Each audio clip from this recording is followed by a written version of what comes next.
কোরবানিটা আমার জন্য খুবই লাকি এবং কোরবানি মানেই একটা উৎসব তৈরি হয়। আমার একটা দর্শক আছে যারা আমাকে বিশ্বাস করে, কারণ আমার ছবি দেখে তারা এখন পর্যন্ত ধোঁকা খায়নি। প্রথমেই আপনাকে অভিনন্দন জানাচ্ছি যে আপনি তুফান ঝড় বয়ে দিয়েছেন। আর দর্শক আসলে সিনেমাটা নিয়ে অনেক আশাবাদী। এই মুহূর্তে আসলে কি মনে হচ্ছে, তুফান নিয়ে কি বলার আছে আপনার? এখন তো আসলে উদযাপন করার সময়, দর্শক অলরেডি সিনেমা নিয়ে নিচ্ছে, দর্শকের পছন্দ হয়ে গেছে। এই দিনটার জন্য ওয়েট করি, প্রথম দিন দর্শক কী বলে কী দেখে। তো যেহেতু দর্শকের মন জয় করে ফেলছে তুফান এবং দর্শকই বলছে এটা ইন্ডাস্ট্রি হিট হবে, তো আমাদের হাতে কিছু আর নাই। তো দর্শকের মনে জায়গা করে নিয়েছে তুফান, এবং এই লেভেলের যে দর্শক সিনেমা দেখে প্রশংসা করছেন এবং এমন কথা দর্শক বলছেন যেটা আমরা এতটুকু আশা করিনি। তারা বলছেন আমার লাইফের এটা সেরা মুভি, সাকিব ভাইয়ের লাইফের সেরা মুভি, এবং বাংলাদেশের এখন পর্যন্ত এরকম কমার্শিয়াল সিনেমা তারা দেখেননি। তো যাই হোক, আমরা যে দেখছিলাম সাকিব ভাই 25 বছর ধরে কাজ করছেন, তার বিশাল এক ফ্যান বেজ আছে, কিন্তু আপনিও বেশ কয়েক বছর ধরে কাজ করছেন, আপনার বিশাল একটা ফ্যান বেজ তৈরি হয়েছে। আমরা দেখছিলাম আপনার জন্য আসলে সিনেমা দেখতে এসেছেন অনেকে, এটা নিয়ে না এটা হয়েছে, দেখেন আমি আমার প্রথম সিনেমা থেকে দর্শক, এই যারা দর্শক আমার প্রথম দিন সিনেমা দেখে, তা আমার একটা দর্শক আছে যারা আমাকে বিশ্বাস করে, কারণ আমার ছবি দেখে তারা এখন পর্যন্ত ধোঁকা খায়নি। আমি যখনই বলছি পরাণ দেখতে আসেন, পরাণ দেখে তাদের ভালো লেগেছে, যখন বলছি সুরঙ্গ দেখেন, সুরঙ্গ তাদের ভালো লেগেছে, এখন তুফান দেখছি, তুফানের পর আমার হয়তো বিশ্বাসটা আরও বাড়বে যে হ্যাঁ রাফি কমার্শিয়াল ছবি ওরকম করে বানাতে পারে। নগদের কাছে সব গ্রাহকই প্রিয়, তাই তো সারা দেশে ক্যাশ আউট চার্জ সবচেয়ে কম। রাফিক ভাই, তৈরি করতে একটু কষ্ট তো হয়েছেই, বাট ওই যে বিশ্বাসটা দর্শক রাখে, কারণ আমার ছবি দেখে কখনো দর্শক বের হয়ে বলে না যে না সময়টা নষ্ট হলো।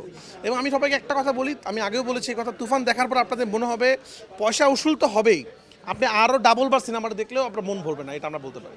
রাফি ভাই, আপনাকে যবে থেকে আমরা আসলে বড় পর্দা নির্মাতা হিসেবে পেয়েছি, প্রতি কোরবানি ঈদে আপনার সিনেমা কিন্তু আমরা পেয়েছি, এবং কি সেটি কিন্তু দর্শকের সর্বোচ্চ চাহিদা পূরণ করেছে আপনার সিনেমা। তো এই যে আপনাকে নিয়ে কোরবানি ঈদ আসলেই যে একটা প্রত্যাশা তৈরি হয়, এই ঈদটাকে কেন্দ্র করে আপনার আবেগটা কেমন কাজ করে? খুবই ভালো, এই ঈদ আমার হ্যাট্রিক হবে অলরেডি, কারণ আমার এই ঈদের সিনেমাটা আমাকে হ্যাট্রিক ব্লকবাস্টার হবে, এবং আমি চাই হ্যাট্রিকটা যেন আমার ইন্ডাস্ট্রি হিটে শেষ হয় আর কি, শেষ ছবিটা। কারণ আমার কোরবানিটা আমার জন্য খুবই লাকি এবং কোরবানি মানেই একটা উৎসব তৈরি হয়। আপনারা দেখবেন পরাণ হাওয়া, প্রিয়তমা সুরঙ্গ, এবার শুধু তুফান। তো এই যে উৎসব শুরু হয়, মানে রায়হান রাফি সিনেমা আসা মানে উৎসব, এটা বড়। আর এবার তো আমার সাথে আছে বাংলাদেশের সব থেকে বড় সুপারস্টার, সব থেকে বড় মেগা স্টার সাকিব খান। তাহলে উৎসবটা আসলে সাইক্লোনে পরিণত হয়েছে আসলে, কারণ সাকিব খানের হিউজ লেভেলে ফ্যান ফলোয়ার, যেভাবে সকাল থেকে পাগলের মতো সিনেমা দেখছে। আমি তো সিনেপ্লেক্সে আসি, বা ঢাকার বাইরে থেকে মানুষ পাগল করে ফেলতেছে।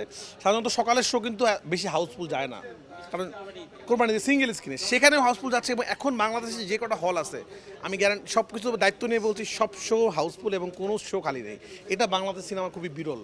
এই যে সাকিবিয়ানদের কথা বললেন, সাকিবিয়ানদের অনেকেই কিন্তু আমাদেরকে বলেছে যে তারা তুফান 2 বা এই যে আপনাদের যে জুটিটা হয়েছে সেই জুটিটার আরও সিনেমা চায়, সেই ক্ষেত্রে তাদের কি বলবেন? ইনশাল্লাহ আমাদের জুটিটার সিনেমা হবে, কারণ আমাদের জুটির প্রথম সিনেমা যেহেতু এই লেভেলের হাইপ ক্রিয়েট করলো, এই লেভেলের জায়গায় গেল, এবং সবাই যেহেতু এত প্রশংসা করছে, তো দর্শকের জন্য অবশ্যই করতে হবে।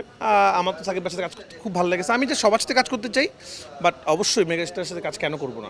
নগদের কাছে সব গ্রাহকই প্রিয়, তাই তো সারা দেশে ক্যাশ আউট চার্জ সবচেয়ে কম। আপনার সিনেমা মানেই একটা ভিন্ন রকম ধামাকা থাকে, সবসময় থাকে, কিন্তু আমরা যেটা জানি যে আপনি একটা সিনেমার জন্য অনেকটা সময় নেন, সেটা আপনার ভাবনাই বলেন, আপনি সব কিছুতে অনেক বেশি সময় নিয়ে কাজ করেন। তো সেই জায়গা থেকে আসলে তুফানের ক্ষেত্রে তো আপনাকে অনেক ফাস্ট কাজ করতে হয়েছে, একটু যদি আমাদেরকে ছোটো করে অভিজ্ঞতাটা। না ফার্স্ট কাজ করতে শুটিংটা আমি ফার্স্ট করেছি, মানে টাইমটা খুব ফাস্টই করেছি, বাট আমি কিন্তু সুরঙ্গর পর থেকে তুফান নিয়ে কাজ করেছি। আমরা প্রায় 1 বছর এটা নিয়ে প্রি প্রোডাকশন করেছি, দেন আমি খুব সুন্দর করে শুটিংটা করেছি। সিনেমাটা আসলে প্ল্যানিংয়েই রেডি হয়, আমার প্ল্যানিংয়েই ছিল আমি এরকম ধরে গান রাখবো, এটা রাখবো, সেটা রাখবো। তো 1 বছর ধরে প্ল্যান করছি, ওটা আমার সমস্যা হয় নাই। তো এই জন্য আমাদের যেমন আমি কিন্তু সিনেমা অনেক দিন আগেই সব কিছু রেডি করে ফেলছি, মানে আমার অনেক সময় বলি না তাড়াহুড়ার কারণে আমরা এটা দিতে পারিনি। আমাদের এখানে টেইলার থেকে শুরু করে গান টান সব কিন্তু টাইম রিলিজ হয়েছে, এবং আমি একবারও দর্শকদের বলবো না যে সিনেমাটা একটু পরিপূর্ণ টাইম পাইলে ভালো হতো। আমরা প্রপার সিনেমা উপহার দিয়েছি দর্শকদেরকে, দর্শকদের ভালো লাগবে এবং মন ভরে যাবে, এটা বলতে পারি। তো সময় নিয়ে আমি খুব একটা চিন্তা করি না, আমি এক প্ল্যানিংয়ে কাজ করি, আমার মনে হয় প্ল্যান মোতাবেক কাজ করলে কাজ ঠিক মতো হয়। মানে আমি যতটুকু প্রত্যাশা করেছিলাম এর থেকে বেশি মানুষের দেখছে। আমি জানতাম যে আস্তে আস্তে মানুষ ছবিটা নিয়ে ভালো বলবে, কিন্তু মানে সিনেমাটা প্রথম দিন যে এই লেভেলের হয়ে যাবে, 3-4 দিনের টিকিট নাই, এটা আমি ভাবিনি আসলে। সবাইকে অনেক ধন্যবাদ, ঈদ মোবারক।